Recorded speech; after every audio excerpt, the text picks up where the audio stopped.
Welcome back, everyone. We ended our last discussion with talking about the example of pregnant mothers that were HIV positive and talked about applying a placebo to control for the placebo effect. We talked about the idea of blindness and double blindness and so on. And now we're going to move on and talk about another form of control called blocking. So here's the scenario.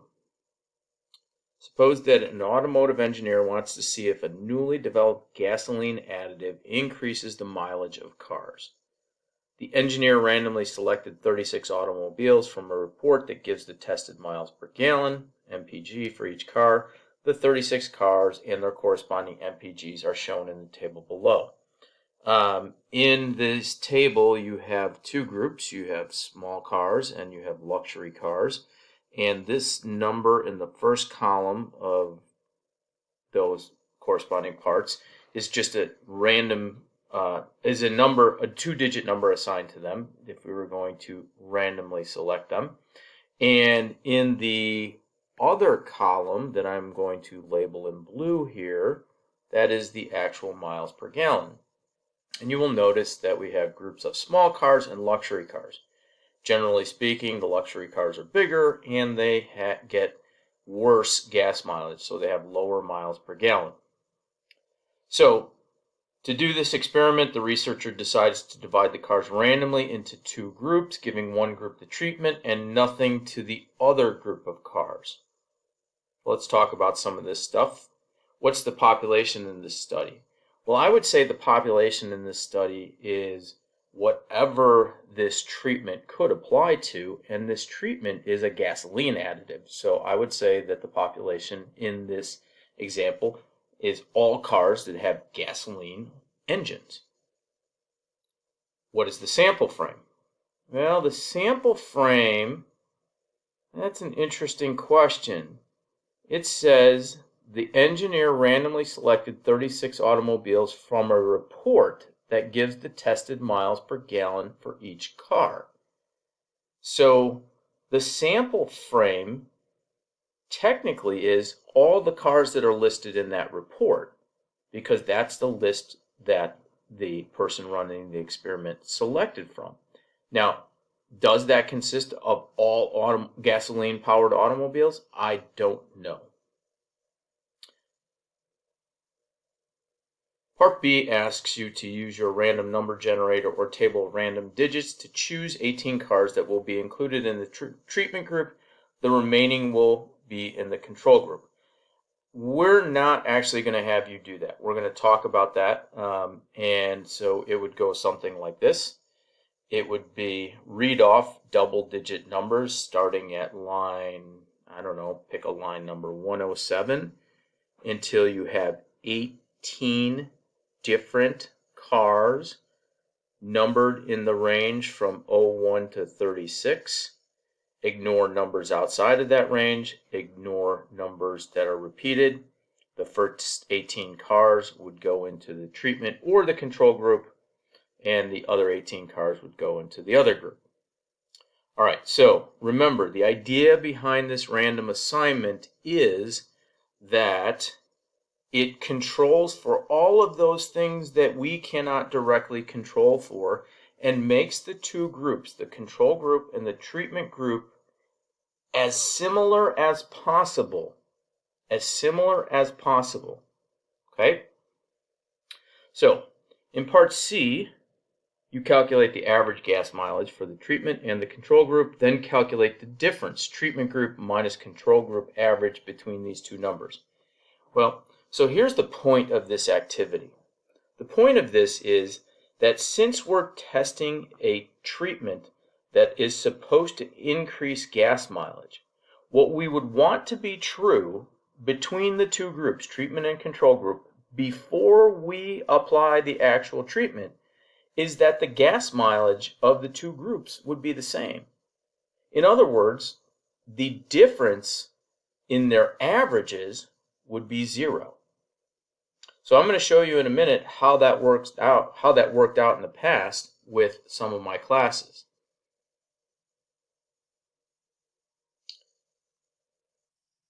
All right, so here's what you're looking at right now. Each dot up here represents one student taking a random selection of 18 cars, putting them into the control group and the other 18 into the treatment group, finding the average gas mileage in those two groups, and then taking the difference.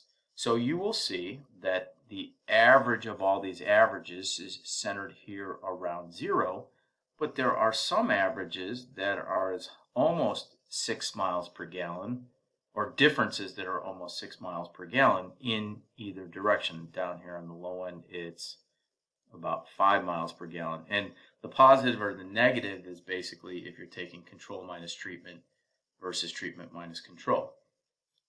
Ideally, we would want the average for the control and the treatment groups that we selected to be equal, in which case their difference would be 0. So in other words, what's happening is even before we apply the treatment, we have some control and treatment groups that already have differences approaching 5 or 6 miles per gallon. So that could be a problem when we go to apply the actual treatment. If we find a difference after the treatment is applied in the average gas mileage, is it just due to chance, or is it due to the actual treatment? If we had two groups, a control and a treatment group, whose average difference was close to 0 to start out with, and then we saw a statistically significant difference in their gas mileage after we've run the experiment, then we could say that the result wasn't due to chance, but it was likely due to the actual treatment, and therefore the treatment works. However, if you're over here and you're one of these outliers, and there's already, before the treatment is applied, a significant difference in the gas mileage, maybe when you apply the treatment, it has no effect whatsoever, but your experiment indicates that it does. So in that case, that would not be a statistically significant result, because what we would say there is that the difference happened simply by chance and the random assignment that we did prior to applying the treatment. So then that raises a question about, is there a better way that we could do this experiment so that when we randomly assign the different cars to the different groups, the control or the treatment group, the likelihood of them having such a big difference in average gas mileage before we apply the treatment is smaller. In other words, the difference of the averages is closer to 0. I want you to pause for a minute and think about how you might achieve that in this situation. Okay, so if you're looking at these two groups and thinking, well, there's small cars and there's luxury cars, and what I'd like to do is balance out between the two groups, the control and the treatment group, the number of small cars and the number of luxury cars. That's one idea, but if we're using randomness to assign treatments, we got to be careful about how we do that so that we don't have any bias in that. So here's how you would approach that. Instead of taking them as one big group, all 36 cars, and randomly selecting 18 of them to be in the control group and the other 18 in the treatment group, why not block them into two groups, small cars and luxury cars? And within the small car group that consists of 24 cars, randomly select 12 of them to be in the control group and another 12 to go in the treatment group. Do the same thing in the luxury cars. You have 12 cars in there, so you would randomly select 6 of them to go in the control group, and the other 6 would go into the treatment group. In the past, I've had students actually do this, calculate the average for their control group, average miles per gallon for their control group, calculate the average for their treatment groups, take the difference. And if our random assignment helps to control for the gas mileage and make the two groups as similar as possible even before we apply the treatment, then the difference in those averages should be close to zero. So instead of having you do that, we're actually going to pause in a moment here and take a look at the results that we've achieved in the past.